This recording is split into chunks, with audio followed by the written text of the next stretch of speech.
Welcome back to Sleepy Conversations. Tonight, we leave behind the quiet of our world and step into a time when empires rose on the backs of slaves and soldiers, and when the roar of 100,000 voices could decide the fate of a single man. We're walking into ancient Rome to live for a while as a real gladiator. Waking in the ludus, the day begins before sunrise. Inside the ludus, the gladiator barracks, the air is heavy and damp. You lie on a simple straw mattress, the rough wool blanket scratching your skin. Around you, dozens of men stir awake. Some groan from bruises, others whisper silent prayers. Most of them are slaves, taken in war, captured by Roman legions that stretched across Europe, Africa, and Asia. Others are criminals, condemned to the arena. And a few are volunteers, free men chasing wealth or glory, signing contracts that trade years of freedom for a chance at fame. You rise when the lanista calls. He is your trainer, your owner, and, in many ways, your judge. Today will be like every other: training, drills, discipline, and pain. The weight of the arena stepping into the training yard, the cool sand crunches beneath your bare feet. It smells of sweat, leather, and iron. Wooden dummies stand lined against the walls. Spears, swords, and shields glint faintly in the pale morning light. You take up a wooden sword, the rudis, heavier than the real thing. The lanista says, train heavy, fight light. For hours you practice. Slashes, parries, blocks, lunges again and again until your arms shake and your vision blurs. Somewhere above, a crow caws. You barely notice. Your entire world is the sword in your hands and the opponent before you. In the ludus, there is no philosophy, no politics, no poetry, no marble temples. There is only discipline and survival. Brotherhood and chains gladiators were rivals, yes, but they were also brothers in blood. You live together, train together, eat together. Every man knows he may one day face the one who shares his wine tonight. But for now, there's a strange solidarity. Around the fire at night, some speak of families left behind.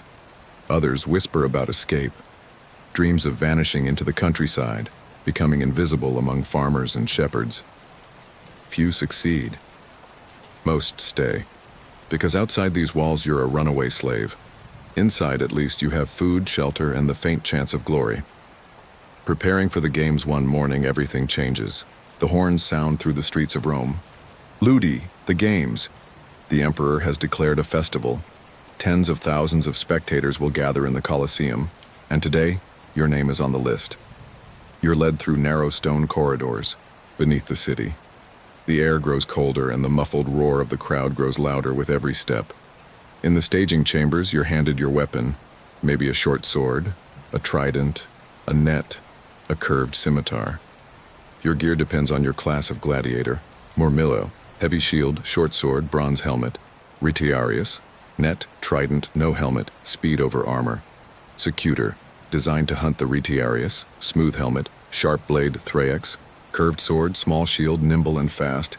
You test the weight of your weapon. Your palms sweat. Above, the chanting grows louder. Stepping into the light, the gates creak open and sunlight floods in, blinding at first. Sand stretches before you, warm and soft. The Colosseum towers above, arches stacked upon arches, its stone glowing gold beneath the Roman sun. 50,000 people scream, their voices merging into a single, living roar. Across the arena, your opponent steps forward. You see his face beneath the helmet. Just a man, like you, heart pounding, breathing sharp, sweat already glistening at his neck. The referee raises his hand. The crowd falls silent. And then, it begins.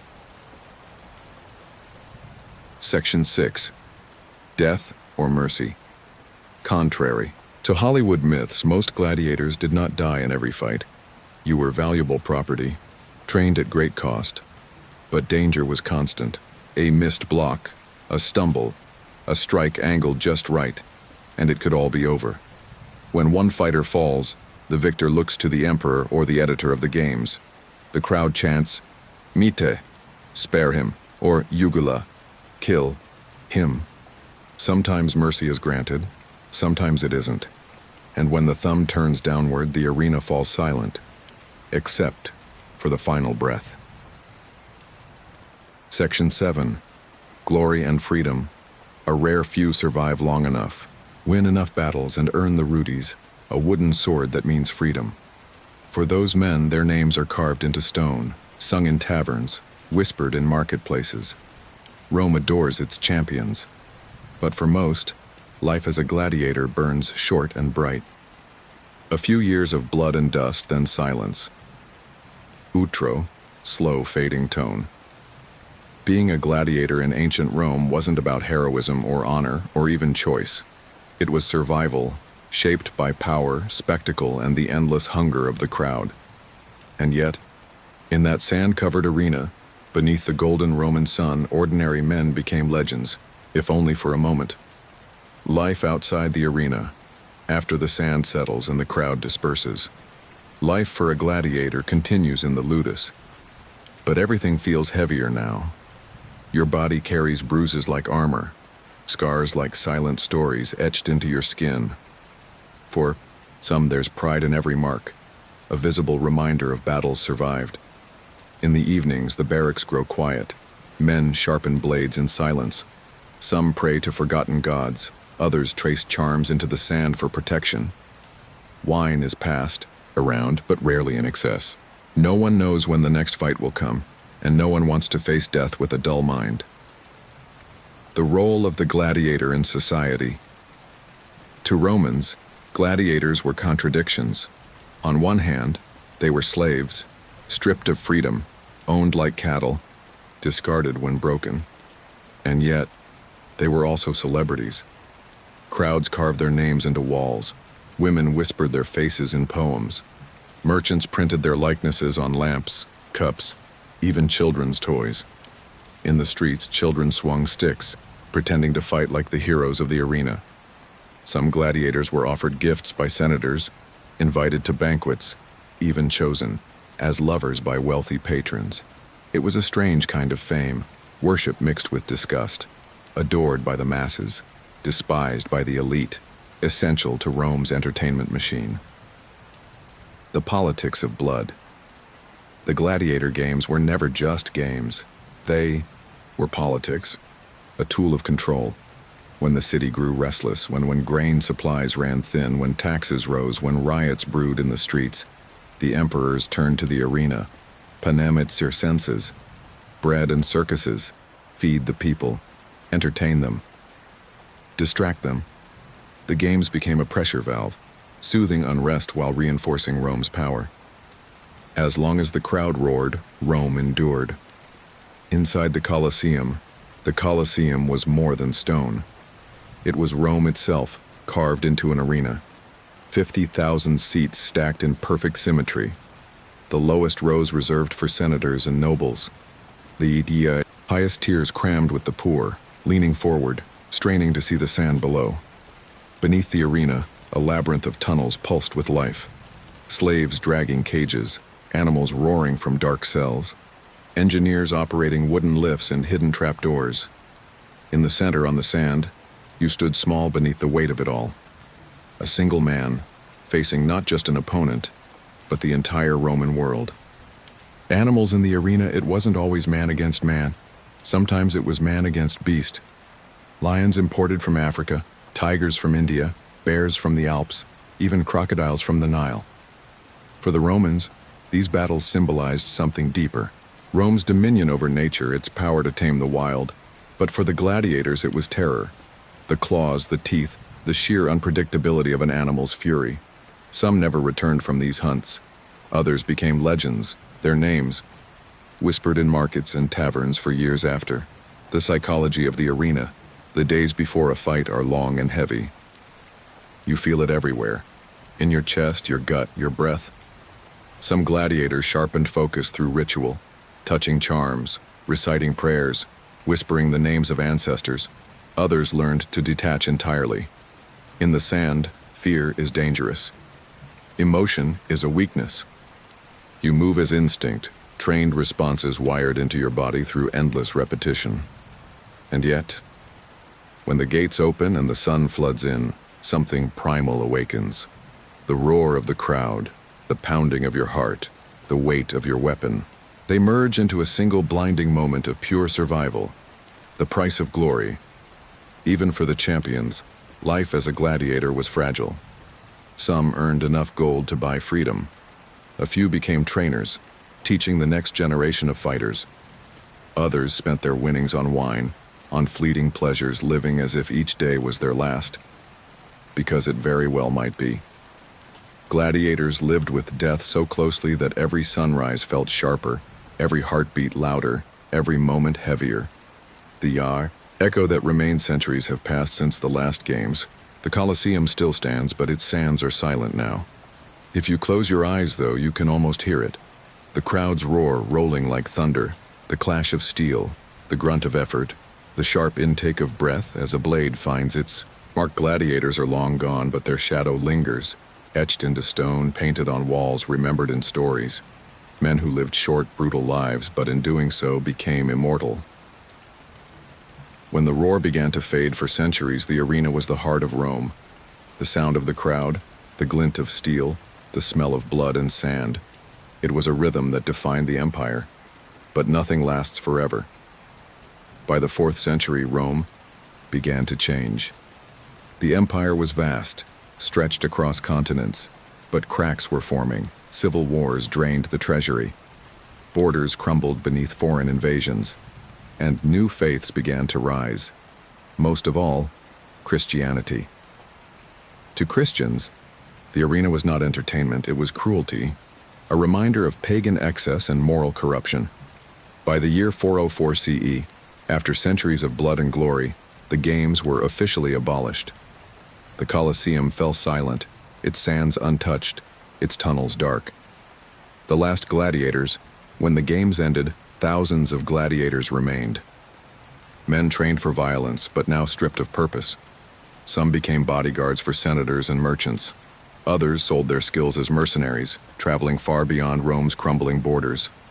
A few tried to return to normal life, buying small farms, opening taverns, trying to live as ordinary citizens.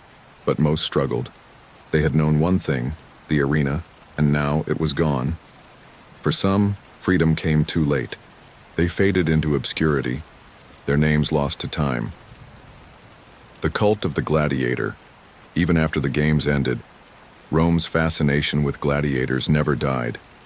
In the shadows of the empire, small cults formed, secret gatherings that worshipped fallen champions as if they were demigods.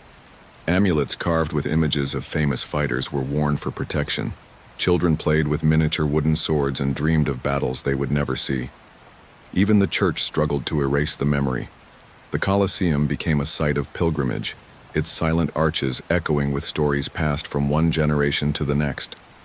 The arena had ended, but the myth endured. Section 19.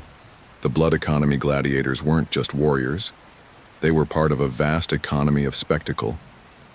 Breeding programs raised exotic animals to die in the sands of Rome.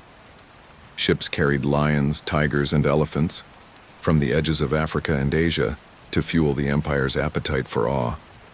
Weapons were crafted by skilled smiths, armor polished by hand, banners sewn in silk and gold. Entire towns depended on the games for survival. From merchants selling food to fans to scribes recording victories to artisans carving statues of the most beloved fighters. When the games ended, an entire industry collapsed. The silence wasn't just cultural, it was economic. Behind the spectacle to the crowd, the games were entertainment, but beneath the surface, they were political theater. When emperors faced scandal or rebellion, they announced grander games. The more unstable the empire became, the larger the spectacles grew. It was calculated. The noise, the chaos, the awe, all designed to keep the people loyal and blind to what happened beyond the arena walls. Gladiators weren't just fighters, they were symbols. Symbols of Roman dominance, Roman control, Roman power. A day in, the upper seats. Imagine sitting at the very top of the Colosseum, far above the sands. The sun burns overhead. The smell of sweat, dust, and animal musk rises through the air. You hear merchants calling out prices for figs, wine, and bread. Below, the emperor's platform gleams in gold, surrounded by senators in white togas. Noble women fan themselves with ostrich feathers. Children wave miniature swords, cheering, names they've carved into clay tablets. For hours, the crowd gasps, shouts, chants. 50,000 hearts beat together, hungry for spectacle. This wasn't just sport. This was Rome distilled into a single sound. Roar or silence. Life or death. The legacy of the arena today. The Colosseum stands in ruins. Grass grows where blood once soaked the sand. Tourists walk where champions once fell, but in a way, the arena never truly died. We still crave spectacle. We still gather in stadiums, scream for our champions, watch bodies collide in pursuit of glory. The rules are different now, but the hunger is the same. The gladiators are gone, but their shadow follows us, etched into our stories, our movies, our games, our very idea of what it means to face fear, to conquer death, to become legendary. Section 23. The real champions of the arena. The Colosseum has been silent for over 1,500 years, but if you close your eyes, you can still hear their names. Fighters so skilled, so fierce, so unforgettable that their stories survived centuries. Let me take you into their worlds. Flamma.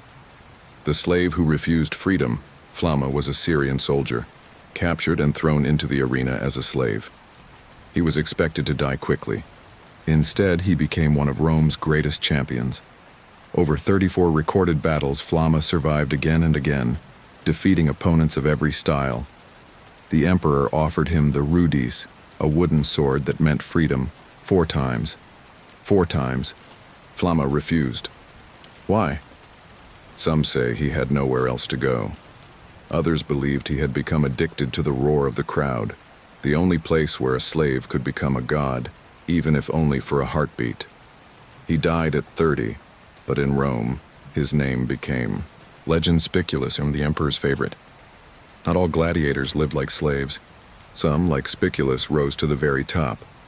Spiculus fought during the reign of Emperor Nero, a ruler obsessed with power, theater, and blood. Unlike most gladiators, Spiculus wasn't just property. He became a friend to Nero himself. He received gold villas and servants, living better than many free Roman citizens.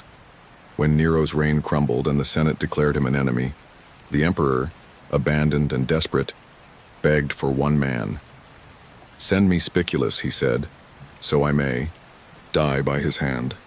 But Spiculus never came. Nero ended his own life, and the champion vanished from history, leaving behind whispers of power, fame, and loyalty lost. Priscus and Verus. The day Rome stood still. The year was 80 CE. The Colosseum had just opened, and Emperor Titus wanted a spectacle that would be remembered forever. He chose 2 gladiators, Priscus and Verus. They were equals, trained together, skilled beyond measure. When they stepped into the arena, 50,000 people held their breath. The fight lasted for hours. Neither man yielded, neither man fell. Sweat and sand mixed with blood as the sun moved slowly overhead. Finally, both dropped their weapons, exhausted, staring at one another in silent respect. The crowd roared, not for death, but for honor. Emperor Titus did something unheard of. He raised both hands and awarded freedom to both fighters. Priscus and Verus walked out alive, forever remembered as the day the Colosseum chose respect over blood. Crixus. The rebel champion, Crixus began as a slave, but his name is tied to something larger than the arena. He fought under Spartacus during the most famous gladiator revolt in history. 70 men escaped a ludus in Capua, armed with kitchen knives and stolen swords. Soon thousands of slaves joined them, and for 2 years they brought Rome to its knees. Crixus led his own forces, winning battle after battle before finally falling against the Roman legions. To Rome, he was a traitor. To the slaves who dreamed of freedom, he was a hero. Commodus, the emperor who became a gladiator, and then there was Commodus, an emperor, a god in his own eyes. And yet, he stepped into the arena. Commodus fought hundreds of times, but his battles were theater, carefully staged to make him appear unbeatable. The people cheered, but the Senate whispered in disgust. To them, Commodus disgraced the dignity of Rome by lowering an emperor to the sands. Eventually, his obsession with the arena contributed to his downfall. He was assassinated in 192 CE, killed in his bath, ending the rule of a man who believed himself invincible beneath the sun. Echoes of immortality. These names, Flamma, Spiculus, Priscus, Verus, Crixus, Commodus, are fragments of a forgotten world. Most gladiators died nameless, their victories erased by time, but a few carved their way into memory, defying death in the only way they could, by being remembered. When you walk through the ruins of the Colosseum today, you can almost feel them there in the arches, in the shadows, in the silent sand. Beneath the Colosseum, the hidden world above the sand, the Colosseum roared with life. But beneath it, in the labyrinth known as the Hypogeum, a different world existed. Dark tunnels stretched for hundreds of meters, lit only by oil lamps and slivers of sunlight slipping through wooden hatches above. Here, slaves hauled cages filled with lions, tigers, and panthers. Engineers operated complex wooden lifts, raising platforms by hand to release animals onto the arena floor in perfectly timed bursts of chaos. You could hear the muffled roars of beasts, the whispers of men about to fight, and the creak of trapdoors, opening and closing. For gladiators, these tunnels were purgatory, the place between life and death, silence and spectacle. They waited there in the cold, listening to the crowd above, hearts pounding, knowing that every second brought them closer to the light of the arena or the darkness of eternity. Section 25. Women of the Sands. Not all gladiators were men. Roman historians speak of the gladiatrices, female fighters who stepped into the arena to prove their skill and courage. Unlike their male counterparts, female gladiators were rare, and their appearances were treated as special events, advertised weeks in advance to draw crowds. They trained like the men, using real weapons, facing opponents, both animal and human, in battles just as brutal. One famous inscription describes a match between two women, Amazonia and Achillea, fighting with such ferocity that the crowd erupted in chants of their names. Eventually, Emperor Septimius Severus banned female gladiators entirely in 200 CE, calling the practice shameful for Roman dignity. But their stories endure, etched into stone, fragments of a forgotten rebellion against a world that tried to silence. Thumpo Section 26. The art of survival life as a gladiator was short, but that didn't mean careless. Survival wasn't just about strength, it was about strategy. Veterans taught newcomers how to read an opponent's breathing, how to listen for the shift of a foot in sand, how to fight defensively, letting the crowd believe you were on the edge of defeat before striking when the opening came. Weapons weren't chosen at random either. Some trained to become masters of one style, while others learned multiple disciplines to increase their odds of survival. And beyond the arena, gladiators learned to play the crowd. A clever fighter knew when to taunt, when to roar, when to stand, silent, dripping blood onto the sand and staring into the seats above. The louder the cheers, the more likely mercy was granted. Your fate didn't rest only on the sword. It rested on the hearts of thousands watching you. Section 27. The medicine of the arena. Roman physicians studied gladiators closely, using their wounds to advance medical science. Doctors like Galen, one of Rome's most famous surgeons, learned anatomy by tending to injured fighters. He experimented with stitching techniques, herbal salves, and pain remedies, refining skills that would shape medicine for centuries to come.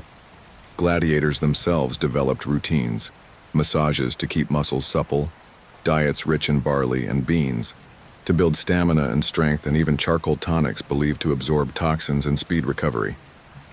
Pain was constant. Scars became maps of survival.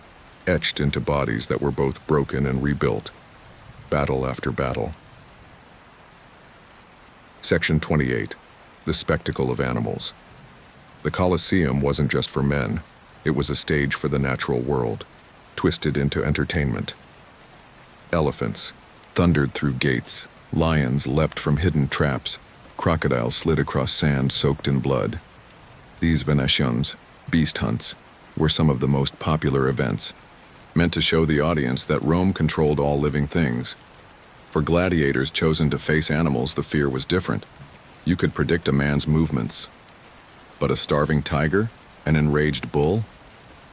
There was no plan, only instinct, only survival.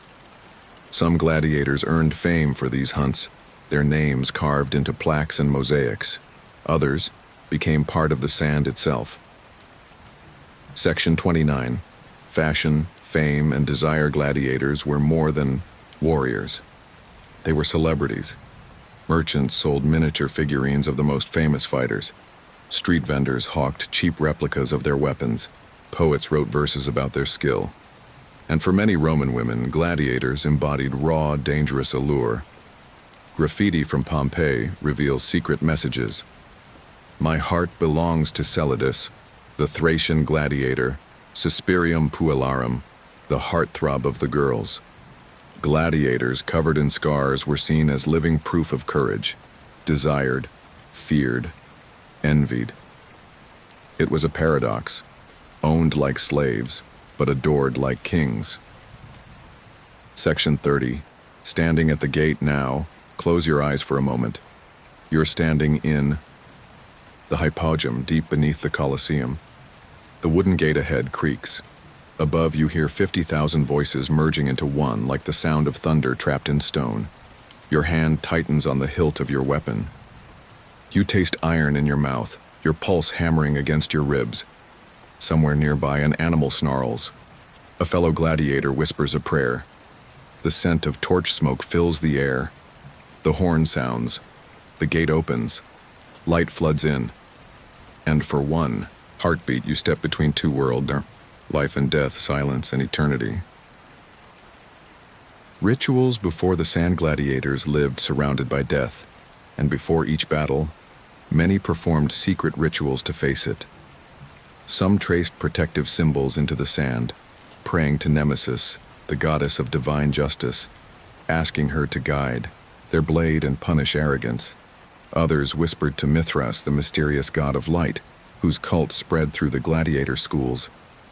Small underground shrines were carved into stone, lit by oil lamps where initiates reenacted sacred myths, believing victory in the arena was tied to cosmic forces.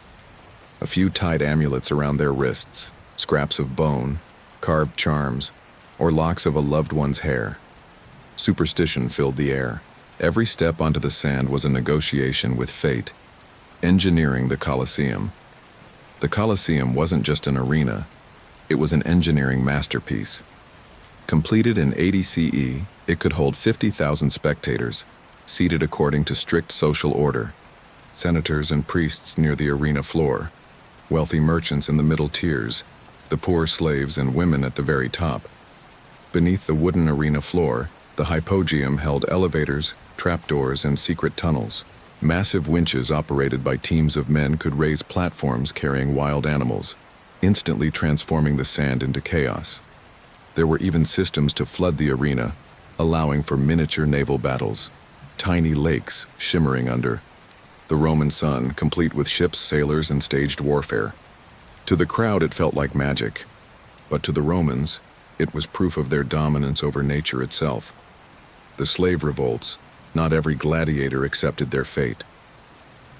The most famous uprising began in 73 BCE, when Spartacus, a Thracian soldier enslaved and trained as a gladiator, led a revolt from the school at Capua. Armed at first with kitchen knives and stolen swords, he and 70 fellow fighters defeated the guards, fled into the countryside, and built an army of tens of thousands of escaped slaves. For 2 years, Spartacus and his rebels defied the legions of Rome. They won battle after battle, humiliating the most powerful empire on earth. But in 71 BCE, their rebellion ended in blood. 6,000 captured slaves were crucified along the Appian Way, a grim warning to anyone who dared resist Rome again. Even so, the name Spartacus became eternal, a symbol of freedom against tyranny. Gladiators and the gods for Romans, the games weren't just entertainment.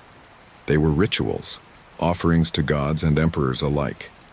When the emperor attended, the games began with sacrifices, incense, wine, sometimes even blood spilled before the arena gates. Some believed fallen gladiators were chosen by the gods, their deaths serving a higher purpose. Others saw the arena as fate made visible, a reminder that all men, no matter their birth, stood equal in the face of death. To fight in the Colosseum was to step into a sacred theater, where the audience, the fighters, and the gods all bore witness to life's most fragile edge. The final days of the arena by the 4th century, Rome was changing. Christianity spread rapidly, challenging the empire's traditions. Philosophers and bishops denounced the games as sinful spectacles of cruelty. Funding the Colosseum became harder. The empire fractured, taxes soared, and military disasters piled up. The last recorded gladiator games took place in 404 CE. On that day, a monk named Telemachus ran into the arena, pleading for the fighting to stop. The crowd stoned him to death. But Emperor Honorius, moved by the monk's sacrifice, issued an edict banning the games forever. The sands grew silent. The Colosseum, once Rome's beating heart, became a ruin. Echoes through time. And yet the gladiators never truly disappeared. They live on in the scarred arches of the Colosseum, in fragments of armor found buried in the dust, in inscriptions carved into marble walls, in mosaics showing battles frozen mid-strike. Even in modern stadiums, when crowds roar, when thousands cheer, when one person stands alone in the center of the stage, you can feel their shadow, because deep down the hunger for spectacle, for struggle, for triumph, has never left us.